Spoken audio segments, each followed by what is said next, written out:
Can you believe it? Writer's block. It happens to all of us.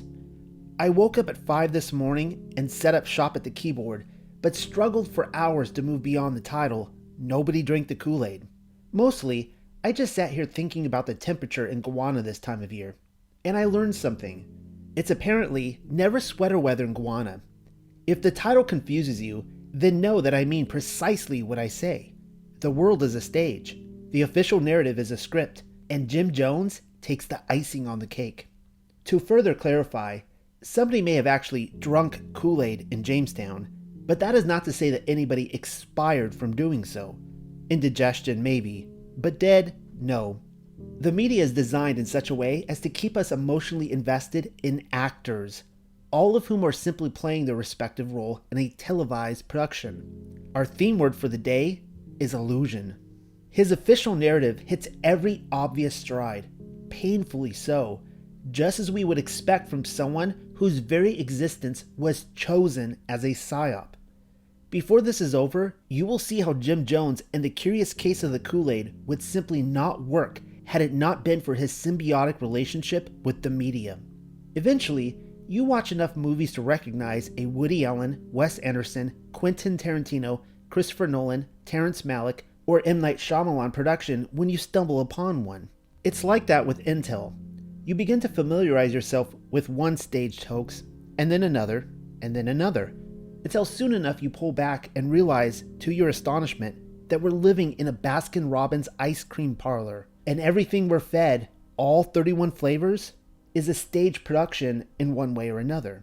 In other news, this will be the last of 4 episodes detailing the life of Colonel Lewis West. As you will recall, the whole thing started in the prison cell of Lee Harvey Oswald's killer, Jack Ruby. Mostly, we have been observing the popsicle sticks and glue of the MK Ultra program via the life of West to see how everything holds together. Not so well. Sure, Jim Jones circles the drain of the MK Ultra program, but he's still an actor. Time and again, this point has been established, and it tells us something. Mind control is not necessarily directed upon a few select individuals, but the American people. Cyanide was passed around in paper cups all right, but only as predictive programming. The actual people who ingested the poison were the gullible masses, believing the media would never lie to them about something like that. Jonestown is analogous for the human condition. The mere fact that Jones established a perfect partnership with politicians on the local and national level, and seemingly out of thin air, tells us who he truly was. Jones was a spook. Let's get to it then. At the Wikipedia, we are told that Jones grew up in a shack without plumbing. Of course he did. His father was in the KKK. Of course he was. From an early age, Jones was a voracious reader of Stalin, Marx, Mayo, Gandhi, and Hitler. And why wouldn't he? I mean, if I were a pubescent 12-year-old being groomed for the upcoming psyop of the decade while living in a hick house without plumbing, I'd probably read from successful intel projects as well. You know, get to know my spook forefathers, if not to simply polish my reading skills. Childhood acquaintances recalled him as a really weird kid who was obsessed with religion and death. Oh dear, were these the children of nearby KKK households, all drinking from the same water cooler? We are not told. But if so, then talk about calling the kettle black. They furthermore allege that he frequently held funerals for small animals on his parents' property, and that he once killed a cat with a knife. The point being made here is that the life of Jim Jones is like poetry in that it rhymes. Little Jimmy is already plotting the eventual demise of some 900 people. Are you curious how many people actually died?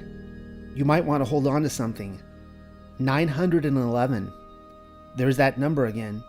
We are then expected to believe that Jones refused to speak with his KKK father for years on the basis that he was soundly rejected for attempting to bring one of his black friends over to the house. That's rich. And yet, little Jimmy studied Adolf Hitler and Father Divine to learn how to manipulate members of the cult which he hoped to create? The fact of the matter is, if the official narrative is anything to go by, and not completely invented, he was probably recruited by Intel through the KKK. As early as 1951, a 20-year-old Jones began attending gatherings of the Communist Party USA in Indianapolis. Difficult to tell, but it is possible that he was recruited there, though I doubt it. We are told that Jones was harassed by the FBI during the McCarthy hearings, and that his mother, who attended one meeting focusing on Paul Robeson, was harassed in front of her coworkers. The McCarthy hearings was a ridiculous Intel production, and we're talking top-shelf stuff, while Paul Robeson, a black football player, proved to be yet another pimped-out actor akin to OJ, playing the part of the naughty communist rather than the murderer. Another dog and pony show was the trial of Julius and Ethel Rosenberg, American citizens who were convicted of spying on behalf of the Soviet Union. Somehow we are expected to believe that the Rosenbergs are an important element of Jim Jones' biography, when the fact of the matter is, Intel often likes to direct us to their own productions, by which Julius and Ethel Rosenberg are no exception. And by the way, high school US history class already made the connection. The McCarthy hearings was just another sequel to the Salem witch trials, hoax and hoaxer. If you're paying attention, Jones is about to give it all away. He is Intel. Frustrated at the American government's treatment of accused communists during the McCarthy movie, Jones later said that he'd asked himself, "How can I demonstrate my Marxism?" The thought was, infiltrate the church. We have an admission on the Wikipedia telling us how it's done, but only on the surface level. Sure, Intel infiltrates, but mostly they just create. Jones started his own congregation in 1955. See what I mean? Jones infiltrated, but he also created.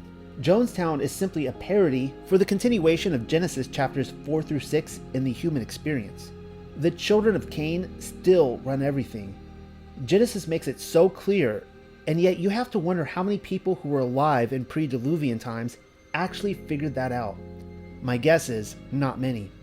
Presently, Wiki doesn't expect you to put two and two together because, almost in the next breath, we come to learn that Jones was embraced by civic leaders from the very beginning.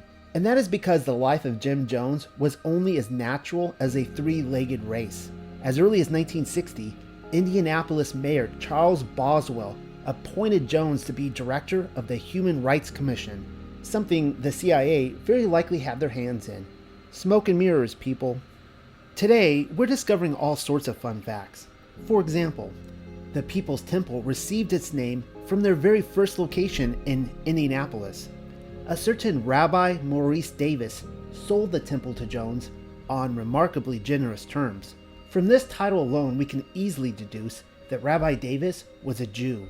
If my mentioning Davis's Jewry bothers you, then might I remind you that I expose far more Goyim than Ashkenazi, though I place an even greater emphasis upon the children of Cain. This should simultaneously designate me an anti-Gentile and an anti-Cainite, as well as a Sethite separatist. But Zionism doesn't expect you to use logic. And besides, I am simply pointing out the fact that a Jew is responsible for giving an infiltrator a leg up. Don't shoot the messenger. Oh fine, just leave a naughty note in the comment section using all caps and a lot of exclamation points. I decided to take a closer look at Davis, and the short of his biography is as follows. In 1952, Davis founded the Kentucky Committee on Desegregation. During the 60s, he walked with Martin Luther King Jr. in Alabama and on numerous Selma to Montgomery marches, and was ultimately appointed to the Equal Employment Opportunity Commission by President Lyndon B. Johnson. After members of his congregation defected from Judaism to join the Unification Church, oh dear, Davis was inspired to become a prominent anti-cult activist, an occasional deprogrammer, and an associate of Dr. Hardet Satdil. Already, we have followed the breadcrumbs laid out for us and come around full circle. Rabbi Maurice Davis and Dr. Hardet Satdil were bookends to the People's Temple and Jonestown. Satdil was yet another anti-cult activist whose professional interests were homicide, suicide, and the behavior of animals in electromagnetic fields. And here's some irony for you.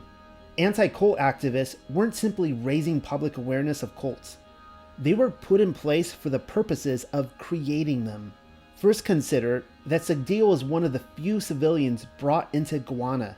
There were other quote-unquote civilians on the premises, but as we shall come to find, they were tornado-sounding spooks. Within hours of his arrival at Georgetown, Sagdiel began giving interviews to the international press. Jim Jones, he said in one such statement, was a genius of mind control, a master. He knew exactly what he was doing. I have never seen anything like this, but the jungle, the isolation, gave him absolute control. How Sagdiel was able to come to such investigative conclusions, and in so little a time, is unimportant when we recognize that he was there simply to spin the story. Do me a favor and repeat Sagdiel's entire quote to the press, exchanging Jim Jones for intel. Better yet, I'll do it for you. Follow along. Intel, he said, is a genius of mind control, a master. They know exactly what they're doing. I have never seen anything like this. But the jungle, the isolation, gives them absolute control. Did you catch that? Perhaps not. You tell me. Here, let's go over that last line one more time. The jungle, the isolation, gives Intel absolute control. He's describing a movie set, like Pyongyang or The Truman Show. Sagdiel has just given away the very reason why Jim Jones made the move to Guyana and not Salt Lake City. In order to pull off their latest production and convince the world that some 900 people, 911, had drunk the Kool-Aid, they couldn't chance the uninitiated snooping around on set and ruining everything. If you tell me that Jones only made the move to Jonestown because the media had turned on him, wait, why was the media broadcasting Jones to the world in the first place? I will once again remind you that Jimmy Jones and the Curious Case of the Kool-Aid would simply not work had it not been for his symbiotic relationship already established with the media and politicians. It was after a return trip from Brazil in December 1963, within weeks of the Kennedy assassination hoax, that Jones explained to his Indiana congregation how the world would be engulfed by nuclear war. Apparently, the date was set for July 15, 1967, the Summer of Love. This would apparently lead to a new socialist Eden on Earth. You may recall that Intel Project Charlie Manson had a very similar message. The Jonestown narrative is already being foreshadowed. This tells us that his grand finale on the world stage was already scripted, even if Chedai-Jagan International Airport in Georgetown, a former World War II Air Force base, had not been selected for the going in and out of the camp. How San Francisco could ever prove safer than Indianapolis in a nuclear war is beyond me. But we are not expected to follow logic here, as that is not the point of the Jonestown psyop. Also, we are expected to believe that Jones was successful in convincing his congregation to make the move across the country, some 2,300 miles to Redwood Valley, California, near the city of Ukiah. More foreshadowing, when the truth is that he needed to set up shop near the Intel project that was San Francisco, where entire cable car trolley loads of spooks could audition. Within 5 years of moving to California, the temple experienced a period of exponential growth. Another ridiculous claim, opening up new branches in San Francisco, San Fernando, and Los Angeles. His decision to move the temple's headquarters to San Francisco is explained to us in that the city was a major center for radical protest movements. Wink wink. We are next told that Jones became influential in San Francisco politics, even more so than his political handshakes in Indianapolis, culminating in the temple's instrumental role in George Moscone's mayoral victory in 1975. Right. And who was Moscone's supervisor but Harvey Milk? You may know precisely where I'm going with this, but if not, you'll have to wait a little longer. Moscone subsequently appointed Jones as the chairman of the San Francisco Housing Authority Commission. Because why wouldn't he? More smoke and mirrors.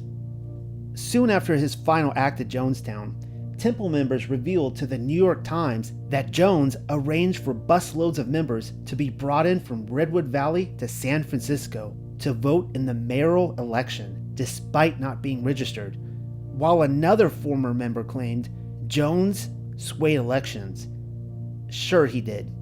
FYI, the CIA loves dropping exclusives into the lap of the New York Times, often for the purposes of spreading their latest psyop, but sometimes simply to leak intel. What this tells us is that Intel, playing the role of easily deceived sheep via Temple members, worked with a CIA-owned media publication to cook up a modern taste of Americana, and it reeks of shellfish and pork. Another common theme in the ongoing psyop is the corruption of the American vote, or the fact that your vote is being stolen from you. We have most recently seen this play out in the 2020 Trump-Biden election. Americans voted for Trump, but the deep state stole the election from them. It's all done to reinforce the idea into your mind that your vote actually matters. We are seeing every possible angle being hammered out in the Jones psyop, and there's more. Prior to leaving San Francisco, Jones claimed to have bribed Moscone with sexual favors from Temple members, including one who was underaged. Jim Jones Jr. later remembered, emphasis is my own, how Moscone frequented Temple parties with a cocktail in his hand and doing some ass grabbing. When in Rome, you should be able to quickly deduce that we're not dealing with your typical church get-together. What kind of sick church service was this that involved cocktails and ass grabbing? The answer is not one single Christian denomination under the umbrella of Roman Catholicism. It should be noted that sometime during the 60s, Jones had already disclosed that his gospel, what he then called the social gospel, was in fact communist in nature. It would later be referred to as apostolic socialism. It was Jim Jones' role to show America the folly of parting with Rome and any of its pet projects, like Zionism. As part of his ongoing sermons, Jones taught that those who remained drugged with the opiate of religion had to be brought to enlightenment, socialism. Here's another quote, apparently a Jones original. If you're born in capitalist America, racist America, fascist America, then you're born in sin. But if you're born in socialism, you're not born in sin. Cue Stars and Stripes Forever. By the 1970s, Jones had declared Christianity a flyaway religion, furthermore denouncing a sky god who was no god at all. Is he getting this from a John Lennon song? We are not told. But Jimmy and Charlie were definitely reading from the same playbook. He famously slammed the Bible on the table, yelling, "I've got to destroy this paper idol." And in one sermon, Jones said, "You're going to help yourself or you'll get no help. There's only one hope of glory, that's within you. Nobody's going to come out of the sky. There's no heaven up there. We'll have to make heaven down here." Former Temple member Hugh Fortson Jr. quoted him as saying, "What you need to believe in is what you can see. If you see me as your friend, I'll be your friend. As you see me as your father, I'll be your father. For those of you that don't have a father, if you see me as your savior, I'll be your savior. If you see me as your God, I'll be your God." Jones then went on, in one sermon or another, to proclaim himself the reincarnation of Lenin, Gandhi, Jesus, Father Divine, and the Buddha, while simultaneously telling the press that he was an agnostic or an atheist. Finally, those adolescent reeds, sitting in a hick house without plumbing, came to some use. What does this tell us? It's simple, really. Only a congregation filled with hired plants who prefer a little butt-pinching over cocktails would put up with sermons like that. Intel always likes to rub the little details in our faces. His temple members regularly practice suicides. Sure, how very charismatic of them. No wonder why people flock to him. And as if to suspend our own disbelief, they didn't even make an effort to disguise how bogus Jones' healings were, like the regurgitated chicken livers doubling as a tumor shed from a cancer patient, or the temple secretaries dressed up as old women, and not to overlook the same woman rising from her wheelchair on different nights of the week. It's all purposely documented. The weekly take from offerings and healing services was $15,000 to $25,000 in Los Angeles and $8,000 to $12,000 in San Francisco. Who was dropping money into plates but spooks?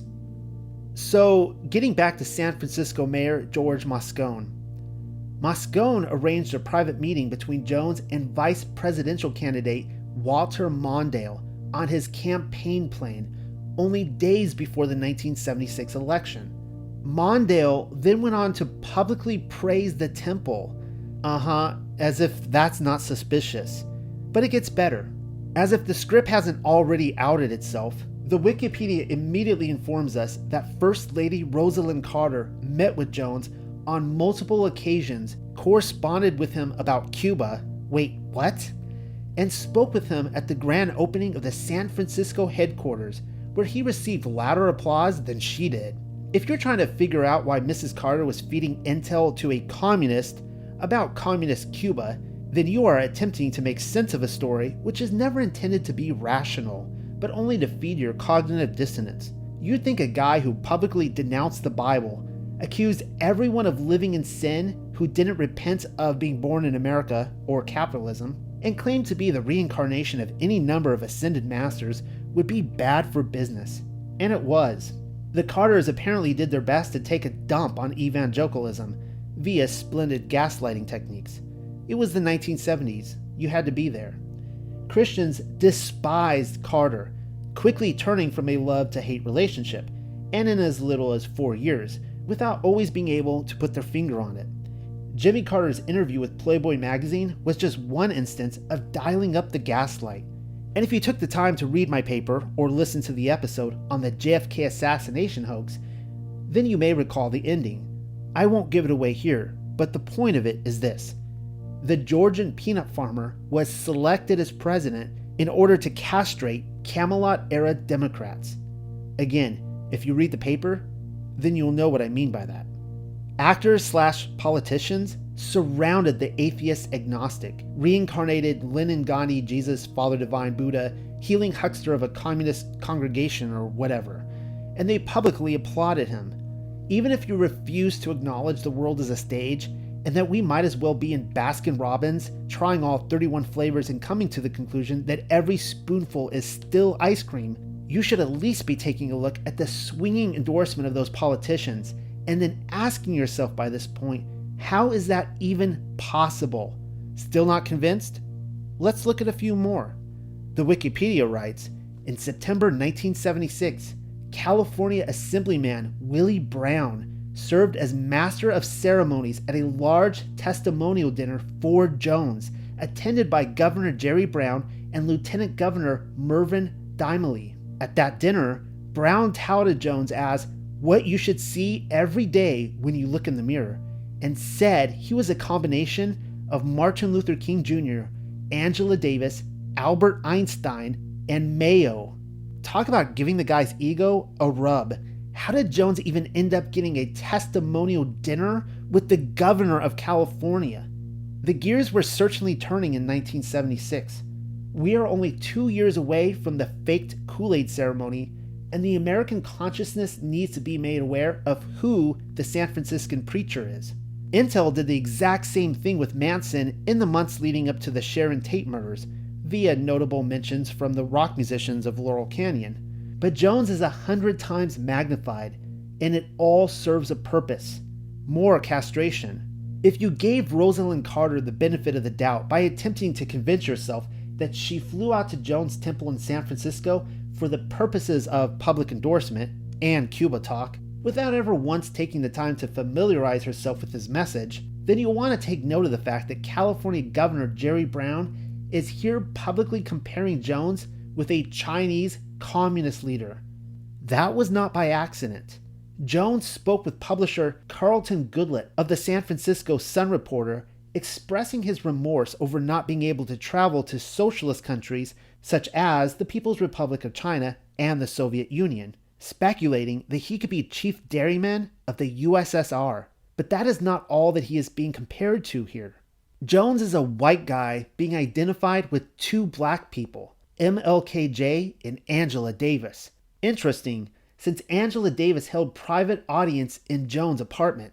Never mind the fact that any such comparison would crucify someone in the 21st century. What Brown is doing is planting seeds. He's informing media guzzlers regarding an intended target of the PSYOP, and that is black people, Part of the Jonestown myth revolves around the San Franciscan black population who reportedly loved Jim Jones. Apparently, 75% of those who drank the Kool-Aid in Jonestown were black. Mostly women. Black women. A better way to put this is black actors in his congregation, as well as those within the political ranks, convinced America that he was loved by blacks in a time when many felt the Rothschild-sponsored civil rights movement had died with the assassination of MLKJ in 1968, matched with the FBI's COINTELPRO assault against Black Panthers. COINTELPRO is an acronym for Counterintelligence Program, as in counter-intel for the Black Panthers' Intel Project. The Nation of Islam's rift with Jones was just another clever intel tie-in to their already over-bloated plot. Spooks pimp black brothers out to our masters all the time. It's a classic plantation technique for creating the illusion of personal advancement. Slavery is set up that way. What this did is, it allowed Jones to speak, and I quote, at a huge rally in the Los Angeles Convention Center that was attended by many of his closest political acquaintances, hoping to close the rift between the two groups. Jones' own success needed to be sold as organic, but there is nothing organic about that.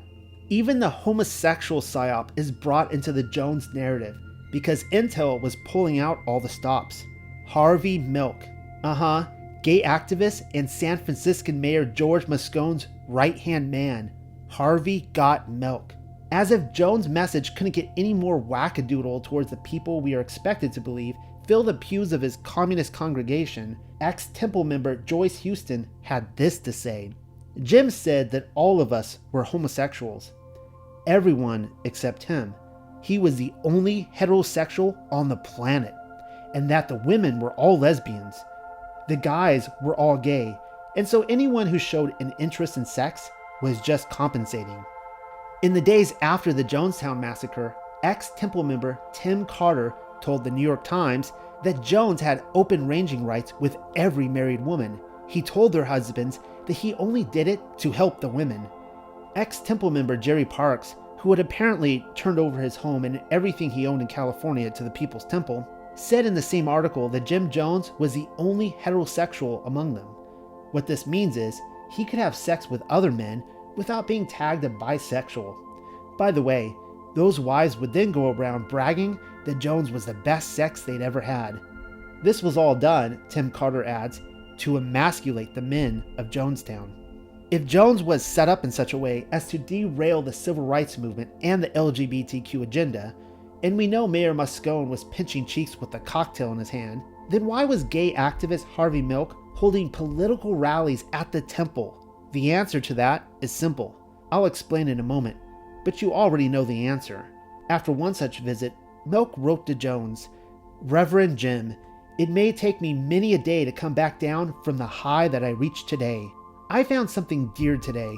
I found a sense of being that makes up for all the hours and energy placed in a fight. I found what you wanted me to find. I shall be back, for I can never leave." On November 27th, 1978, only days after the November 18th Jonestown hoax, it was future San Franciscan Mayor and California Senator Dianne Feinstein who heard the gunshots and called the police. It was she who found Milk face down on the floor, shot 5 times, including twice in the head. Mayor Moscone was found dead in the other room, and it was all a hoax. George Moscone was only playing the part of the mayor, while Harvey Milk was only playing the part of the gay activist. Kind of like Jim Jones playing the part of a heterosexual. One event exposes the other. If you haven't figured this out already, our slave masters have long utilized the gay agenda, using the media, politics, and the arts as psychological operations to push it forward into the forefront of our thinking, induce behavioral modification, destabilize humanity, create dependence upon the beast government, deconstruct society before building it up again, that sort of thing, destroy everything if need be. The answer is that Milk was another actor. Here is something else I learned along the way. Jones was given the Martin Luther King Humanitarian Award in 1977, as if that's not an obvious setup. We are now within eyesight of the Jonestown suicides.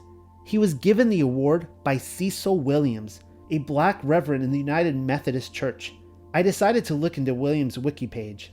It's rather short and plays out precisely as I would expect of a character actor. Here we go.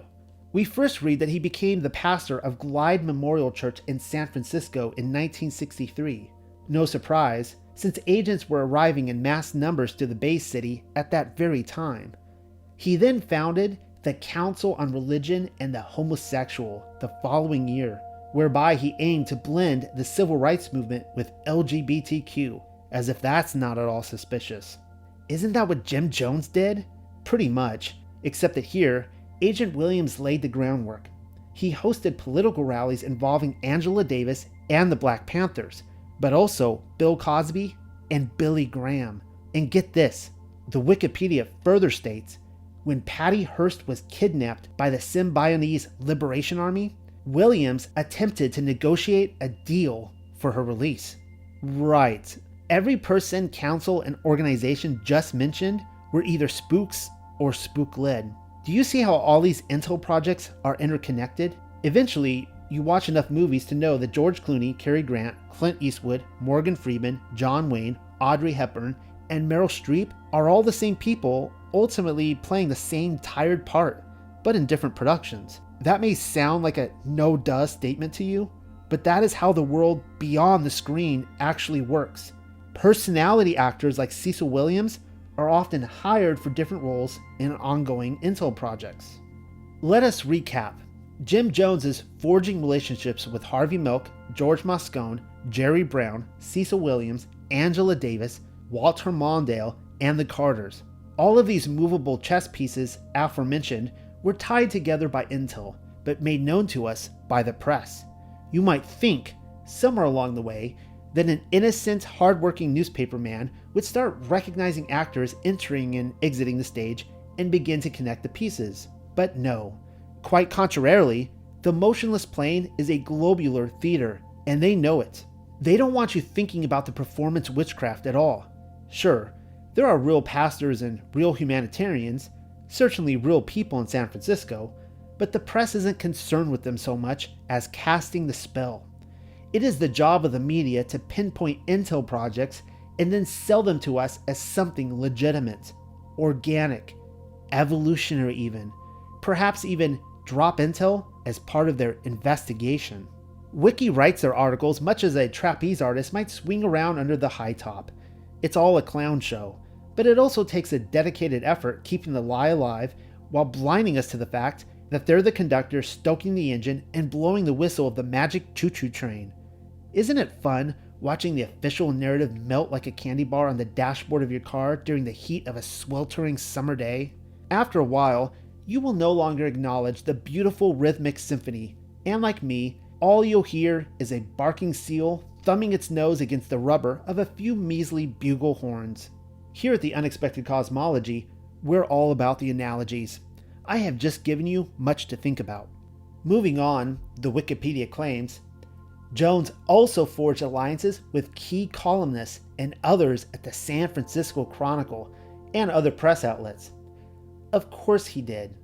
And apparently, it was all going well until San Francisco's Chronicle reporter Marshall Kilduff wanted to write an expose on Jones, which included allegations by paid actors, scratch that, former Temple members, that they were physically, emotionally, and sexually abused by the big guy. Kilduff, however, encountered so much resistance from his contemporaries, or so we're told, that he had to drop his story in the lap of New West magazine. It was the summer of 1977. The world was going gaga for Star Wars. By this time, Jones had already started building Jonestown, formerly known as the People's Temple Agricultural Project, several years earlier as a means to create a socialist paradise, but we know the real reason. Wiki adds, it was conceived as a sanctuary from the media scrutiny in San Francisco. Lame. More foreshadowing. It was all set up that way from the beginning. So, Jones moved his entire congregation again. Their first move was due to the threat of nuclear annihilation. Their second because not enough spooks, or gullible people, could be pooled in Ukiah. Their third because, in San Francisco, the politicians were nice but the press was naughty. Jones is advertised to us as the sort of person who never seems satisfied unless the United States president were personally calling him up on the phone from the Oval Office.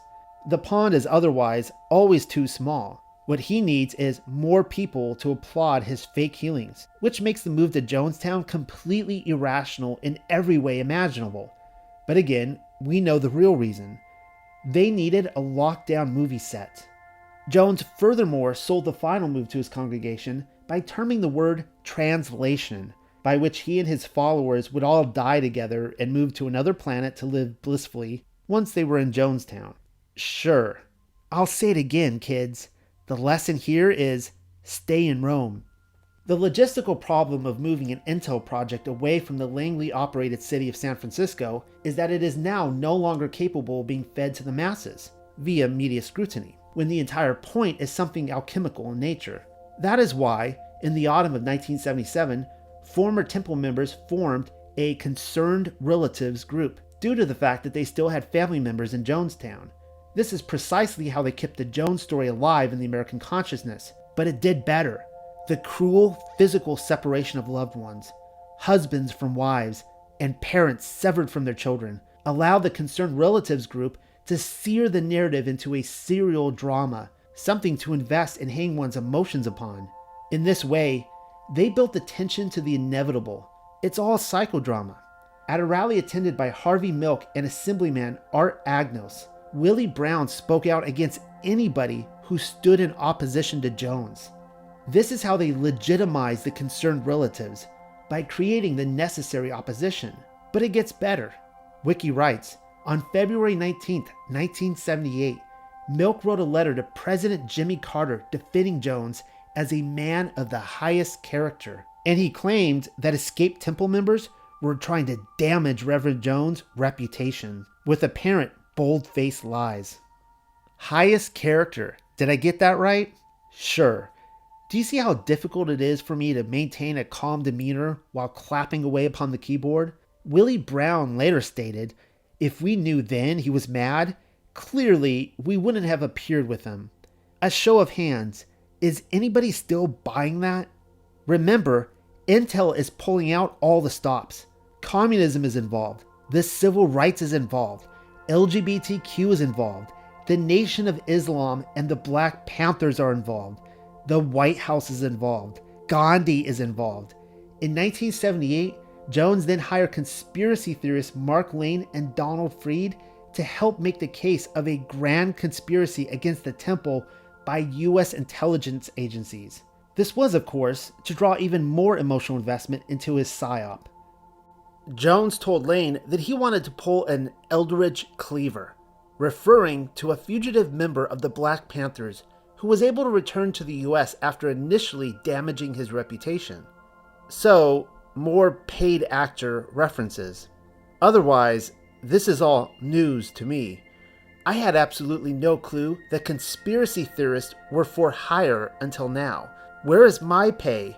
Then again, no truly woken individual would ever call themselves a conspiracy theorist, as the term was coined by the CIA in 1967 to disqualify anyone who questioned the official version of the John F. Kennedy assassination. I decided to look into Mark Lane, and this is what I found. Earlier that very year, Lane had represented James Earl Ray, the assassin of MLKJ, before the House Select Committee on Assassinations Inquiry, alleging that Ray was an innocent pawn in a government plot. What does that tell you right there? And I've stated it before. Langley not only coined the term conspiracy theorist, they planted them among our ranks. Like the media, they drop intel, whereas the media disseminates lies. Paid conspirators spread truth, but only in such a way that it can be controlled and used as leverage for the opposing prerogative. Beginning in September 1978, with only 2 months to go before the Kool-Aid incident, Lane arrived in Jonestown. His conclusions were that there was a massive conspiracy against the temple by intelligence organizations, which included the CIA, FBI, FCC, and the U.S. Post Office. Temple members wrote concerned relatives in the States, excitedly informing them about the conspiracy theorists who who were making a case on their behalf. Wiki adds, the temple paid Lane $6,000 per month to help generate such theories. And once again, we need to stop right there, because the Wikipedia is dispensing truth, but doing so in such a way as to spread disinformation. They want to discredit Lane based upon the fact that he is getting paid to play a role and tell a story, when in fact everyone involved is getting paid to do the very thing. Even actors gotta eat. Mark Lane's role is to discredit anyone who opposes the unfolding narrative while spreading intellectual goop. Mostly, he was there simply to make truthers look retarded. In a letter to Congressman Leo Ryan, whom we shall turn to next, Lane had already drunk the Kool-Aid. Do you see what I did there?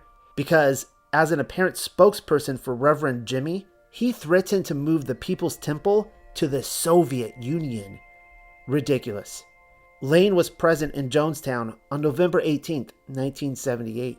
Late in the afternoon of that day, two men wielding rifles approached Lane and Gary. Whether they were sent to kill Lane and Gary is unknown, but here Wiki adds, one of the gunmen recognized Charles Gary as an attorney in a trial that the gunman had attended. Of course he did. What trial the gunman attended, we are not told, but it may have been any one of the following. In the 1950s, Lane defended targets of McCarthyism, actors. In the 60s, he defended students who clashed with police in San Francisco City Hall while meetings of the House Committee on Un-American Activities were held. More actors working up the crowd.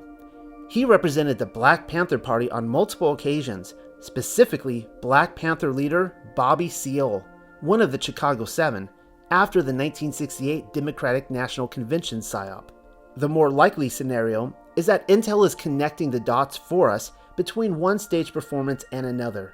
The improv from the crisis actor gunman is simply there to tell us what a small world it truly is. Both Lane and Gary were, rather conveniently, allowed to slip into the jungle. I have previously mentioned that very few non-government civilians were present after Jonestown, and here we have two of them. What a joke. Gary died in 1991, but even years later he was still haunted by the betrayal of Jones and the violent end to what he thought was a paradise free from racism and sexism. The message is clear. Jonestown was intended to castrate everyone on the plantation. Another connection to the Patty Hearst kidnapping hoax, aside from the brief contribution from Cecil Williams, is Congressman Leo Ryan, who was still collecting signatures on a petition for Hearst's release when he was sent on a mission to Jonestown to investigate allegations of human rights abuses. See what I mean? Two separate character actors in the same Intel movies. Wiki writes, his delegation included relatives of Temple members, an NBC camera crew, and reporters for various newspapers.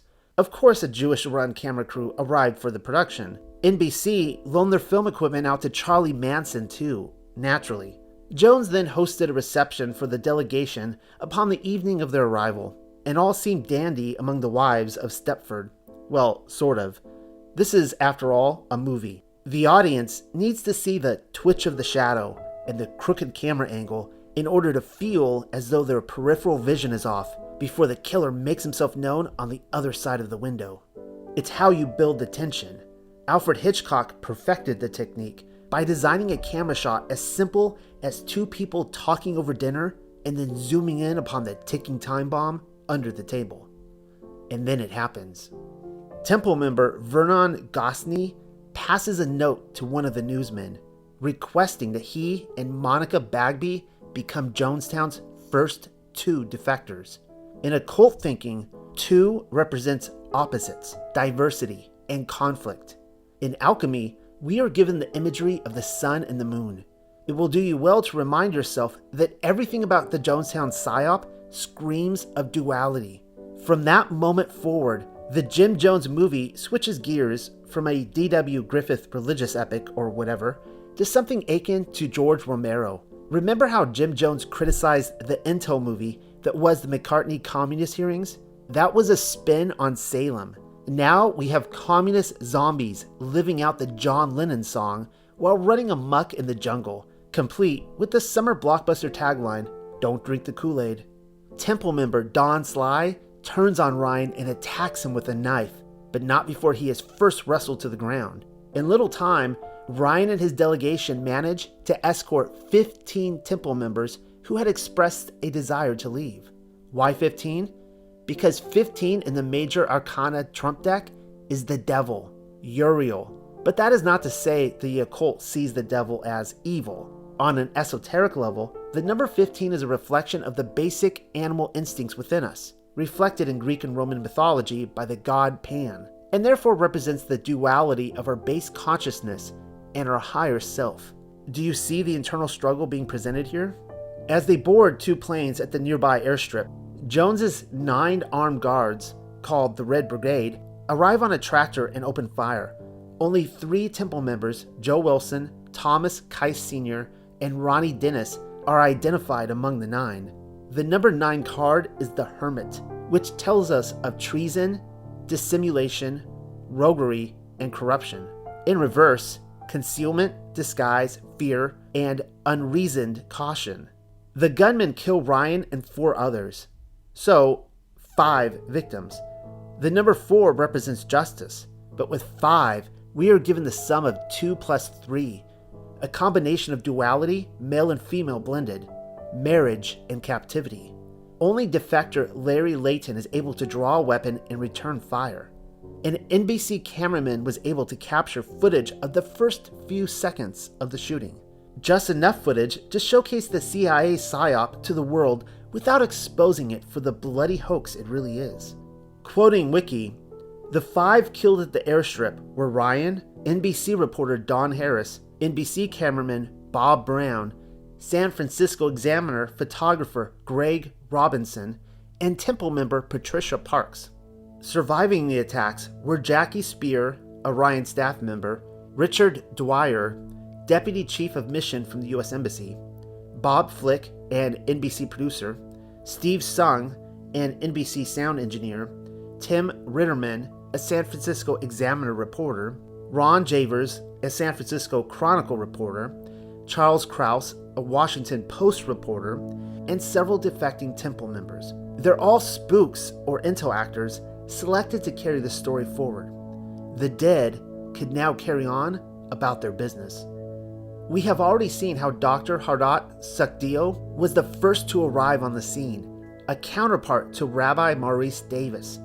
Sukhdeo began reading from the mass suicide script within hours of his plane touching down in Georgetown, without ever having physically visited the scene of the crime in the jungle, despite intended leaks by Dr. Leslie Mutu claiming otherwise. As the Guyana government's leading pathologist, Mutu concluded that more than 700 of the 911 persons, there it is again, 9/11, who died at the People's Temple in Jonestown were murdered. This, of course, is a setup, misinformation, bait intended for conspiracy theorists who are likely to question the narrative and prefer the illusion of choice.